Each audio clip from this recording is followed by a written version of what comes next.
আপনি কি জানেন গরু বা মহিষের যে অঙ্গনগুলোকে আমরা আবর্জনা হিসেবে ফেলে দিই সেটাই এক বিরাট সম্ভাবনাময় রপ্তানি পণ্য।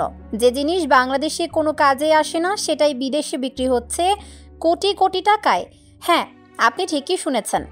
আজ আমরা জানবো বাংলাদেশ থেকে গরু মহিষের লিঙ্গ ও অন্ডকোষ রপ্তানির এক অবাক করা কাহিনী। বিষয়টি শুনতে অদ্ভুত লাগলেও সত্যি। বাংলাদেশ থেকে প্রতি বছর টনকে টন গরু এবং মহিষের পেনিস বা লিঙ্গ এবং অন্ডকোষ বিদেশে রপ্তানি করা হয়। আমাদের দেশে কোরবানির পর বা সাধারণ কসাইখানাগুলোতে এই অঙ্গগুলো বর্জ্য হিসেবে ফেলে দেওয়া হয়, কিন্তু হংকং, মিয়ানমার, ভিয়েতনাম, থাইল্যান্ড এবং চীনের মতো দেশগুলোতে এর চাহিদা আকাশ ছোঁয়া। এই দেশগুলোতে এগুলোকে অত্যন্ত পুষ্টিকর এবং দামি খাবার হিসেবে গণ্য করা হয়। এখন প্রশ্ন হলো, কেন এই অঙ্গগুলোর এত চাহিদা? এর প্রধান কারণ দুটি।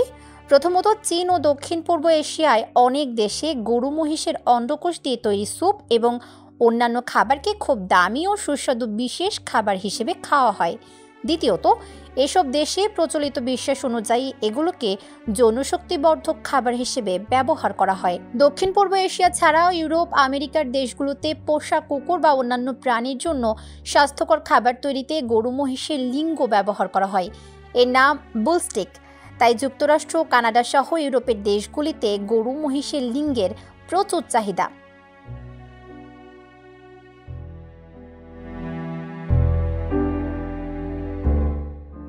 কিন্তু কিভাবে এই ফেলনা জিনিস রপ্তানিযোগ্য পণ্যে পরিণত হয়? প্রক্রিয়াটা বেশ কয়েক ধাপে সম্পন্ন হয়। প্রথমে সংগ্রাহকরা বিভিন্ন কসাইখানা বা চামড়ার আড়ত থেকে গরু মহিষের লিঙ্গ সংগ্রহ করেন। এরপর সেগুলোকে ভালোভাবে পরিষ্কার করে গরম পানিতে সিদ্ধ করা হয়। সিদ্ধ করার পর এগুলোকে রোদে বা বিশেষ ড্রায়ার মেশিনে প্রায় 15 থেকে 20 দিন ধরে শুকানো হয়। শুকিয়ে গেলে এগুলো কাঠের মতো শক্ত হয়ে যায় এবং দীর্ঘদিন সংরক্ষণের উপযোগী হয়। এগুলোর নামই বুলস্টিক। সবশেষে এগুলোকে আকার অনুযায়ী বাছাই করে প্যাকেজিং করে বিদেশে রপ্তানির জন্য প্রস্তুত করা হয়।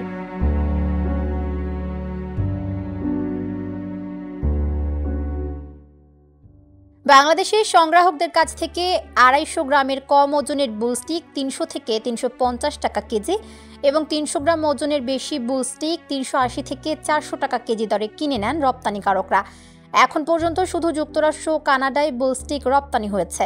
এই দুই দেশে মান ও প্রকারভেদে প্রতি কেজি বুলস্টিকের দাম 18 থেকে 35 মার্কিন ডলার। বাংলাদেশ থেকে 2022-23 অর্থ বছরে 38 কোটি 60 লাখ টাকা এবং 2023-24 অর্থ বছরে 20 কোটি টাকার বুলস্টিক রপ্তানি হয়েছে। গেল বছর রপ্তানি প্রণোদনা আগের 10 থেকে 15% বদলে 6% নেমে আসায় বুলস্টিক রপ্তানি কিছু কমে যায়।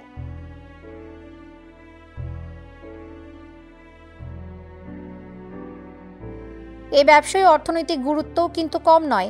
যে জিনিসটি আগে পরিবেশ দূষণ করত সেটাই এখন দেশের জন্য মূল্যবান বৈদেশিক মুদ্রা বয়ে আনছে। রপ্তানিকারকদের তথ্য অনুযায়ী এই খাত থেকে প্রতি বছর কয়েকশো কোটি টাকা আয় করা সম্ভব। এই ব্যবসার সাথে জড়িয়ে আছে সংগ্রাহক, শ্রমিক, প্রসেসর থেকে শুরু করে রপ্তানিকারক পর্যন্ত হাজারো মানুষ। সঠিক সরকারি পৃষ্ঠপোষকতা, আধুনিক প্রযুক্তির ব্যবহার এবং স্বাস্থ্যসম্মত পরিবেশ নিশ্চিত করা গেলে এই খাতের সম্ভাবনা আরও বহুগুণ বেড়ে যাবে।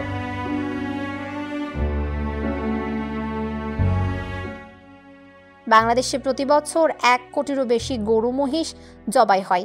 ব্যবসায়ীরা বলছেন, সরকারি প্রতিষ্ঠানগুলো পৃষ্ঠপোষকতা দিলে বিপুল পরিমাণ বুলস্টিক ও অন্ডকোষ সংগ্রহ করা সম্ভব। যথাযথভাবে প্রক্রিয়াকরণের মাধ্যমে এসব অপ্রচলিত পণ্য রপ্তানি করে বিপুল পরিমাণ বৈদেশিক মুদ্রা আয় করতে পারে বাংলাদেশ।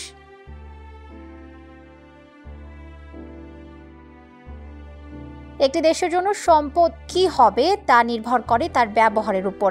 যা আমাদের কাছে ফেলনা, তাই অন্য কারো কাছে মূল্যবান। গরু মহিষের অঙ্গ প্রত্যঙ্গ রপ্তানির এই খাতটি তারই এক চমৎকার উদাহরণ।